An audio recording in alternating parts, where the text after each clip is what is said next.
Pada kesempatan kali ini, saya Ahmayani akan menjelaskan mengenai jinayah, hudud, dan taksir. Jinayah hudud yang akan dibahas yaitu mengenai hukum pidana perampokan, pemberontakan, minuman khamar atau minuman keras, dan murtad, serta penjelasan mengenai hukum taksir. Untuk lebih jelasnya, teman-teman bisa menyimak PowerPoint berikut ini. Yang pertama yaitu hukum jinayah perampokan. Sanksi bagi perampok yang sesuai dengan surat Al-Maidah ayat 33 adalah 1. Bila perampok itu hanya mengambil harta tanpa saling membunuh, maka sanksinya adalah potong tangan dan kaki secara menyilang. 2. Jika perampok itu hanya menakut-nakuti saja tanpa mengambil harta tanpa saling membunuh, maka sanksinya adalah diasingkan dari kediamannya. Kalau zaman sekarang dinamakan penjara. Jika perampok itu hanya membunuh tanpa mengambil harta, maka sanksinya adalah hukuman mati. Untuk yang keempat yaitu, jika perampok itu mengambil hartanya kemudian membunuh korbannya, maka sanksinya adalah dibunuh salib. Selanjutnya, jarimah minuman keras atau khamr. Minuman keras adalah minuman yang bisa membuat mabuk, apapun asalnya.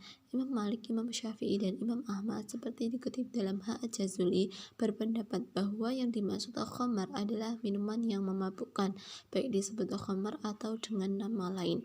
Para ulama sepakat bahwa para konsumen khamr ditetapkan sanksi hukum had, yaitu hukum dera sesuai dengan berat ringan tindakan pelanggaran yang dilakukan oleh seseorang terhadap pelaku pidana yang mengkonsumsi minuman memabukkan atau obat-obatan yang membahayakan sampai batas yang membuat gangguan kesadaran atau teler. Menurut pendapat Hanafi dan Maliki akan dijatuhkan hukuman cambuk sebanyak 80 kali. Menurut Syafi'i hukumannya hanya 40 kali cambuk. Selanjutnya hukum had pemberontakan. Menurut Imam Syafi'i dan Hanafi, pemberontakan adalah keluarnya kelompok yang memiliki kekuatan dan pemimpin yang ditaati dari kepatuhan kepada kepala negara atau imam dengan menggunakan alasan atau takwil yang benar. Para ulama madhab juga telah sepakat bahwa memerangi dan menumpas orang-orang yang menghadap terhadap pemerintah yang sah tidak boleh dilakukan sebelum mereka memberi kejelasan tentang sebab pembangkangannya.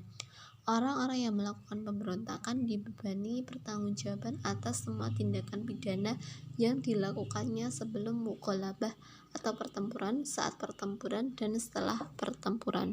Selanjutnya, jarimah murtad. Jumhur ulama berpendapat bahwa orang yang murtad hukumannya dibunuh, baik laki-laki maupun perempuan. Namun demikian terjadi perbedaan pendapat di kalangan madhab mengenai perempuan yang murtad. Menurut Abu Hanifah, perempuan yang murtad tidak dibunuh, melainkan dihukum penjara dan dipaksa memeluk agama Islam. Selanjutnya yaitu mengenai jarimah ta'zir. Ta'zir adalah suatu hukuman yang hukuman itu tidak ditetapkan dengan ketentuan dari Allah dan Rasul-Nya, dan qadhi diperkenankan untuk mempertimbangkan baik bentuk hukuman yang akan dikenakan maupun kadarnya. Pelanggaran yang dapat dihukum dengan metode ini adalah yang mengganggu kehidupan dan harta orang serta kedamaian dan ketentraman masyarakat. Menurut kaidah syariat Islam, hukuman ta'zir hanya dikenakan terhadap perbuatan maksiat, yaitu perbuatan yang dilarang karena zat perbuatannya itu sendiri.